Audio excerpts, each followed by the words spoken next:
When you hear the word Viking, what comes to mind? Horn helmets, savage raids on burning villages. Well, the truth is far more complex and a lot more interesting. The Vikings weren't just raiders.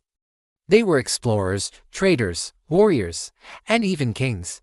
In just a few centuries, these Northmen would reshape Europe, reach 3 continents, and leave behind a legacy that still echoes today.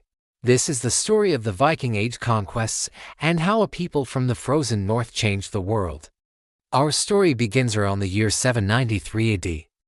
A quiet monastery on the English island of Lindisfarne is shattered by a shocking and brutal raid. The attackers came from Scandinavia, what we now know as Norway, Denmark, and Sweden. Life in the north was unforgiving. The land was scarce, and the winters were brutal. So, the Vikings did what others couldn't or wouldn't. They took to the seas. But the Vikings' greatest weapon wasn't their axe, it was their ship. The longship was a masterpiece of naval engineering. It was fast, flexible, and had a shallow draft, which meant it could not only cross open oceans but also sail deep into rivers.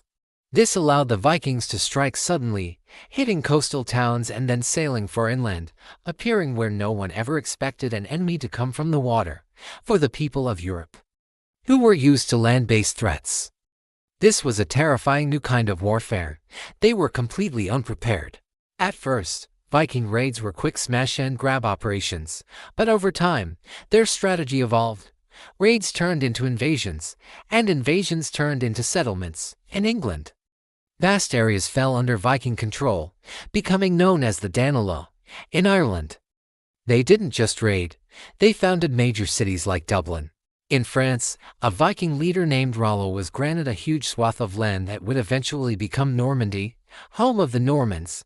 The Vikings weren't just visiting anymore. They were putting down roots and changing the map of Europe. The Viking Age also produced some of history's most legendary figures. There was Ragnar Lothbrok, the semi-mythical raider whose name struck fear across England and France. There was his son, Ivar the Boneless, a brilliant and ruthless military commander. We have Harald Hardrada, often called the last great Viking king, whose ambitions stretched all the way to the English throne. And of course, Leif Erikson, the explorer who sailed west and reached North America nearly 500 years before Columbus. These leaders didn't just win battles. They expanded Viking influence across continents, and that influence went far beyond Western Europe. To the east, Swedish Vikings, known as the Varangians, navigated the vast river systems of Eastern Europe.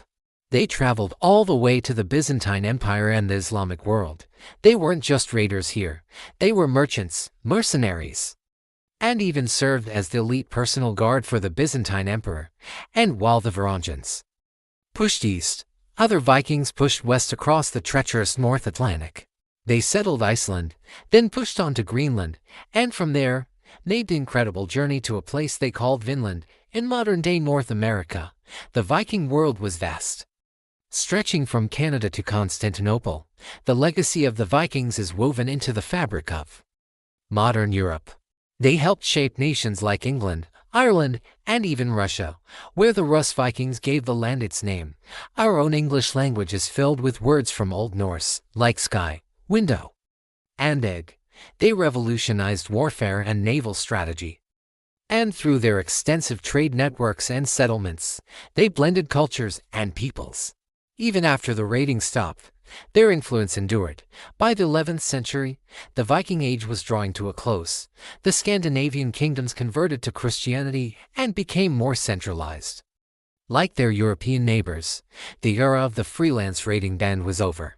The symbolic end came in 1066 at the Battle of Stamford Bridge, where the Norwegian king Harald Hardrada was defeated and killed in his attempt to conquer England. Just a few weeks later, England would be conquered by William, the Duke of Normandy, a direct descendant of Viking settlers. The age of the Viking raider was officially over, but the Vikings didn't just disappear. They assimilated. They became kings, dukes, farmers, and traders. They became the builders of nations. The Viking Age is a powerful reminder that history isn't just shaped by great empires. Sometimes, it is shaped by a small group of people bold enough to sail into the unknown and change the world. The Vikings didn't just raid Europe. They rewrote its future.